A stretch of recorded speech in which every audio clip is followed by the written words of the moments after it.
नमो भगवते वासुदेवाय। 566वां अध्याय। जन्मेजय ने कहा, मुनि वैशंपायन जी, मैंने सटपुर के दानवों का वध अच्छी तरह से सुना। अब पहले कहे गए अंधक वध को कहिए। वक्ताओं में श्रेष्ठ भानुमति का हरण तथा 3 में से एक निकुंभ का वध कहिए, क्योंकि मुझे इसको सुनने की अत्यधिक जिज्ञासा है। वैशंपायन जी ने कहा, राजन, प्रभावशाली विष्णु के द्वारा अपने पुत्रों को मारे जाने पर दिति ने तपस्या द्वारा मारीची पुत्र कश्यप की आराधना की। उचित समय की तपस्या, सुश्रुवा तथा मधुर भाषण द्वारा मुनि के अनुकूल रहकर उन्हें उसने प्रसन्न कर लिया। तब तपोधन कश्यप दिति से संतुष्ट होकर कहने लगे, भद्रे, मैं तुम्हारे ऊपर प्रसन्न हूँ, वर मांगो।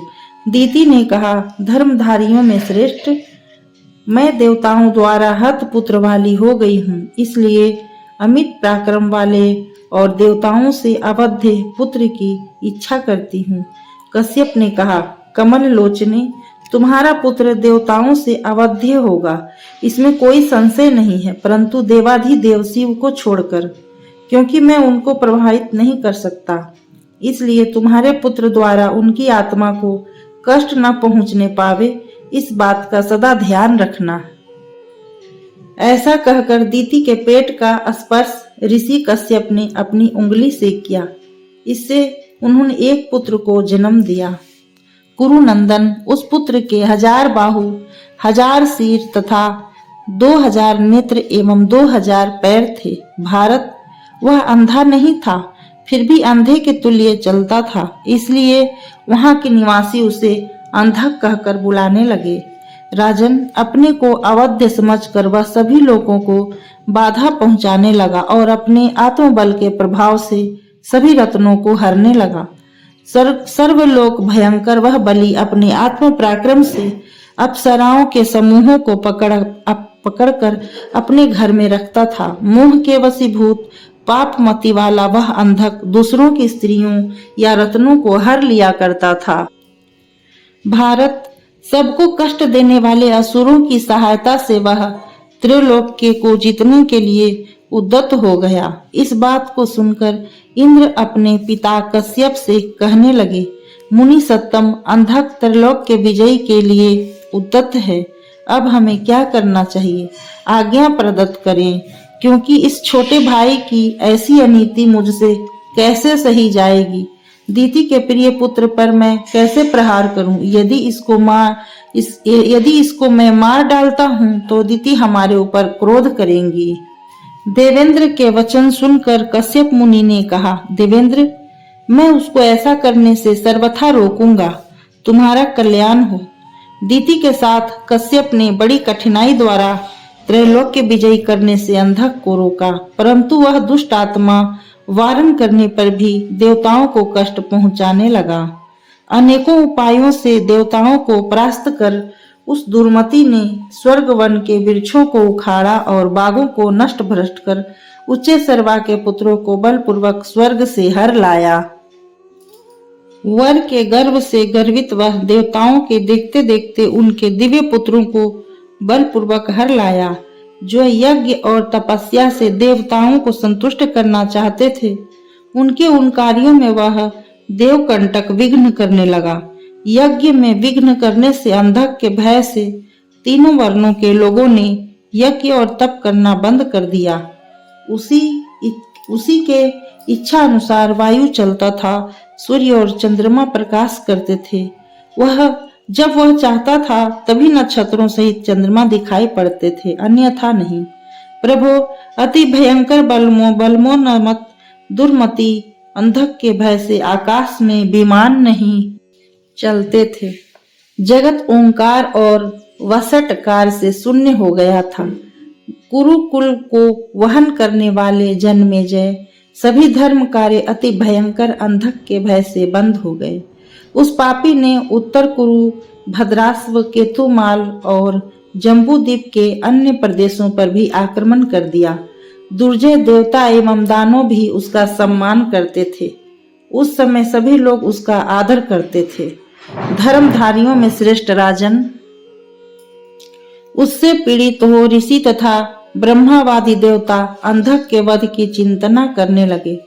उनके पास आकर बुद्धिमान बृहस्पति देव ने कहा, रुद्र को छोड़कर इसकी मृत्यु किसी दूसरे के हाथ से किसी प्रकार नहीं होगी।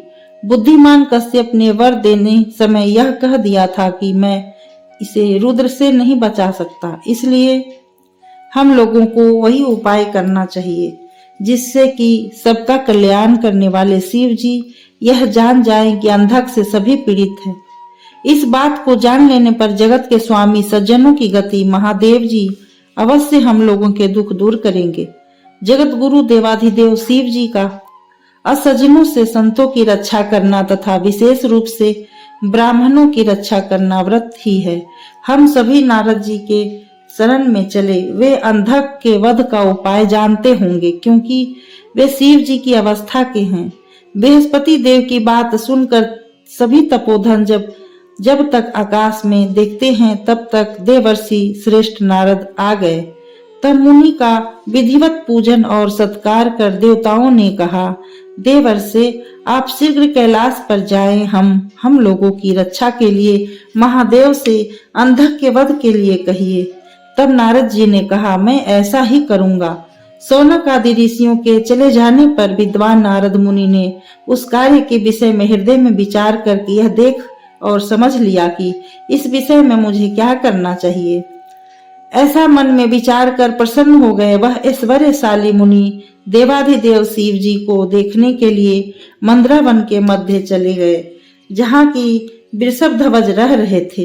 वे मुनि सत्तम प्रिय शूल पानी के मंदार वन में एक रात्रि वास कर मंदार पुष्पों की माला को अपने सिर की जटा पर बांध वृषभध्वज की आज्ञा लेकर पुनः स्वर्ग में चले आए। सभी गंधों से उत्तम गंध वाली विशेष रूप से गुथी गई माला जो सूर तरु के पुष्प से बनाई गई थी, ऐसे देव तरु के महागंध देने वाले माल्य के रज्जू को गले में पहनकर नारद जी वहां आए, जहां बल के घमंड से भरा दुरात्मा अंधक था। मंदार के पुष्पों की महागंध वाली माला को महामुनि के गले में देखकर और उसके उत्तम गंध को सूंघकर अंधक ने कहा, तपोधन ऐसे कमनीय पुष्पों का वृक्ष कहाँ है जो अपने गंध तथा शुभ वर्णों का बराबर पोषण कर रहा है। यह पुष्प पंक्ति तो स्वर्ग में होने वाले मंदार के कुसुमों का सर्वथा अतिक्रमण कर रही है। मुने, उस वृक्ष का कौन स्वामी है? देवताओं के अतिथि यदि आपके हम लोग अनुग्रह पात्र हो तो आप पता बताइए, मैं उसे ला सकता हूँ। महान तपस्या के धाम मुनि श्रेष्ठ नारद जी ने उसके दाहिने हाथ को पकड़कर हंसते हुए कहा, वीर, पर्वत श्रेष्ठ मंदराचल पर एक कामनाओं को देने वाला वन है, वहीं पर ऐसे पुष्प हैं। वहां सब शूल पानी महादेव की रचना है। उन महात्मा के उस वन में कोई अपनी इच्छा से प्रवेश नहीं कर सकता, क्योंकि देवाधिदेव शिव जी के उत्तम परवरगण उसकी रक्षा करते हैं। वे नाना प्रकार के आयुध धारण करने वाले अनेकानेक वेश धारण किए भयंकर दुरासद एवं सभी प्राणियों से अवध्य हैं। वे महादेव जी द्वारा अभिरक्षित है। वहां मंदार वृक्ष के वन खंडों में उमा तथा अपने गणों सहित सर्वात्मा सर्वभावन शिव जी नित्य क्रीड़ा करते हैं। कश्यप पुत्र त्रिभुवनेश्वर शिव की तपस्या द्वारा विशेष आराधना करके ही कोई मंदार के पुष्पों को प्राप्त कर सकता है। भगवान शिव के वे प्रिय वृक्ष आकांक्षा करने पर स्त्री रत्न तथा मणि रत्नों को एवं अन्य प्रिय सभी पदार्थों को देते हैं। वहां अतुल प्रभावशाली सूर्य और चंद्रमा प्रकाश नहीं करते, बल्कि वह वन अपनी ही प्रभा से प्रकाशित होता है। वह वन संपूर्ण दुखों से रहित है। महाबल, वहां कितने ही गंधों को छोड़ने वाले वृक्ष हैं और कोई रसों को छोड़ने वाले वृक्ष हैं। कितने ही वृक्ष विविध प्रकार के सुगंधित वस्त्रों को भी प्रदत्त करते हैं। मन से इच्छा करने पर वहां के तरु भक्ष्य भोज्य पेय चौस्य तथा चाटने योग्य पदार्थों को तथा इसी प्रकार अन्य भी विविध पदार्थों को देते हैं। उस मंदार वन में भूख प्यास ग्लानि एवं चिंता नहीं होती, ऐसा जानो। उस वन के गुणों का वर्णन सैकड़ों वर्ष में भी नहीं किया जा सकता। वहां स्वर्ग की अपेक्षा कई गुने उत्तम गुण हैं जो दिन प्रतिदिन बढ़ते हैं। दैत्य प्रवर अंधक जो वहां एक दिन भी निवास कर लेता है, वह इंद्र सहित संपूर्ण लोकों पर निसंदेह विजय प्राप्त कर लेता है, इसमें संशय नहीं है। वह वन स्वर्ग का भी स्वर्ग एवं संपूर्ण सुखों का सुख है। मेरे मन का तो ऐसा विचार है कि यह वन इस संसार का सर्वश्रेष्ठ स्थान है। वैशंपायन जी ने कहा, जन्मेजय, नारद जी के वचनों को ध्यान से सुनकर महासुर अंधक मंदराचल पर्वत पर जाने के लिए उद्यत हो गया। वह महातेजस्वी महाबली अंधक सेना ले क्रुद्ध हो महादेव के वास स्थान मंदर पर्वत पर चला गया। वह पर्वत बड़े बड़े मेघों से ढका हुआ, महान औषधियों तथा अनेक सिद्धों से व्याप्त और महर्षि गणों से सेवित था। चंदन और अगर के वृक्ष रूपी धन से धनी एवं साल के वृक्षों से व्याप्त था। वह किन्नरों के गीतों से बड़ा ही रम्य और बहुत से नाग परिवारों से युक्त था। कहीं पर फूले हुए वन पवन के बेग से झूम रहे थे, कहीं पर धातुओं के बहने से स्वयं बने चित्रों से वह आवृत था, कहीं पर पक्षियों के सुमधुर शब्दों का नाद सुनाई दे रहा था, कहीं पवित्र स्थानों पर बैठे हंसों से तथा इधर उधर उड़ते हुए हंसों से वह पर्वत शोभायमान हो रहा था। कहीं पर दैत्य नाशक महाबलिष्ठ चरते हुए महिषों से वह भरा था। चंद्रमा की विमल किरणों के समान सिंह उस पर्वत की शोभा को द्विगुण कर रहे थे। वह पर्वत स्वर्ण की ढेरियों से विभूषित था, कहीं पर सिंहों से व्याप्त, कहीं कहीं मृगों के समूहों से वह पर्वत सेवित था। इस प्रकार के रूप वाले मंदार गिरी से बल गर्वित वह अंधक कहने लगा, तुम यह जानते होगे कि मैं पिता कश्यप के वरदान से अवध्य हूँ और मेरे वश में संपूर्ण चराचर सहित तीनों लोक है। पर्वत मेरे भय से कोई मुझसे युद्ध करने की इच्छा नहीं करता। तुम्हारे शिखर पर जो पारिजात वन है वह सब प्रकार की कामना देने वाले पुष्पों से विभूषित है, इसलिए वह रत्नों में उत्तम रत्न है। अतः तुम बताओ कि मैं उस वन का तुम्हारे अनुचरों सहित कैसे उपभोग करूं? मेरा मन आकुल हो रहा है। तुम क्रोध करके क्या कर सकते हो? हमारे द्वारा तुम व्यथित होोगे। तुम्हारे किसी रक्षक को भी मैं नहीं देख रहा हूँ। उसके ऐसा कहने पर मंदराचल पर्वत वही अंतर ध्यान हो गया। इसके पश्चात वरदान से गर्वित अंधक कुपित हो बड़े जोर से गरज कर यह कहने लगा, पर्वत, मेरे द्वारा याचना करने पर भी तुम जो मेरा अपमान कर रहे हो, इसलिए मैं तुम्हें याचना करने पर भी तुम मेरा अपमान कर रहे हो, इसलिए मैं तुम्हें चूर्ण चूर्ण कर दूंगा। अब मेरे बल को देखो। इस प्रकार कहकर वह बली अंधक बहुत योजन लंबे चौड़े शिखर को उखाड़कर उस पर्वत के दूसरे शिखरों पर रगड़ने लगा। वर से गर्वित वह अंधक नदी जालों से व्याप्त उसे महान पर्वत मानता हुआ अपने साथी असुरों के साथ व्यथित करने लगा। ऐसा जानकर भगवान शिव ने पर्वत के ऊपर अनुग्रह किया।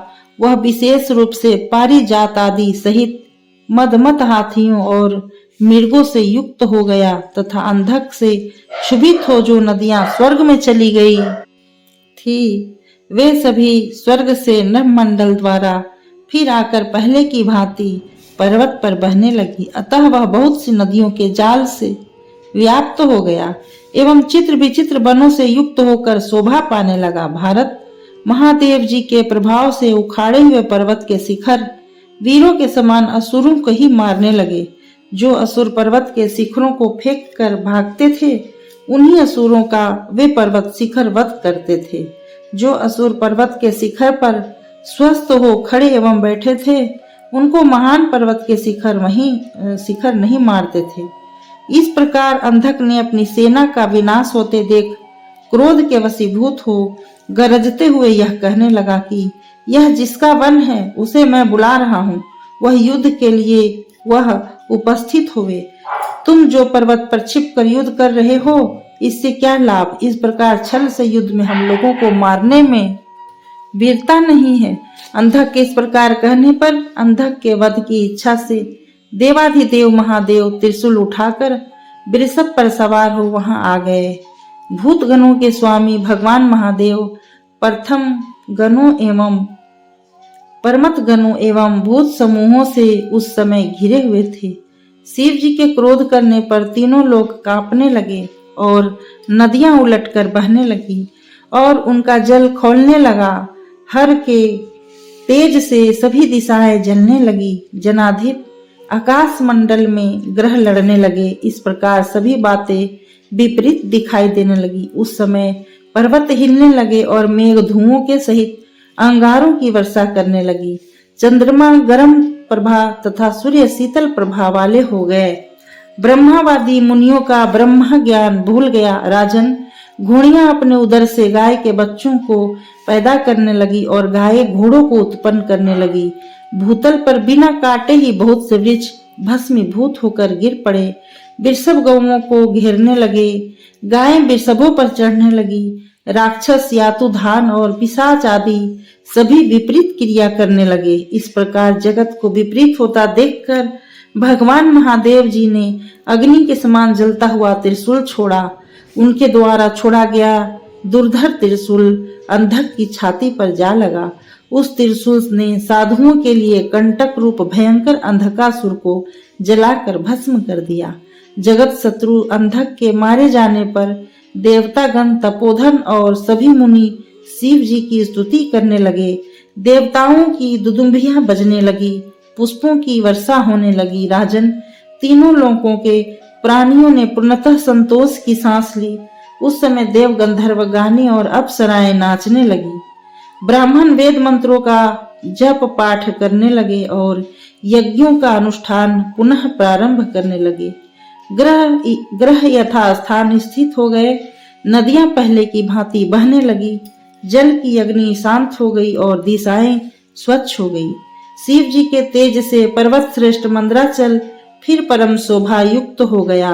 धर्मानुसार इंद्र आदि देवताओं के घूमने फिरने के स्थानों को कंटक रहित कर भगवान शिव उमा के साथ पारिजात वन में विहार करने लगे।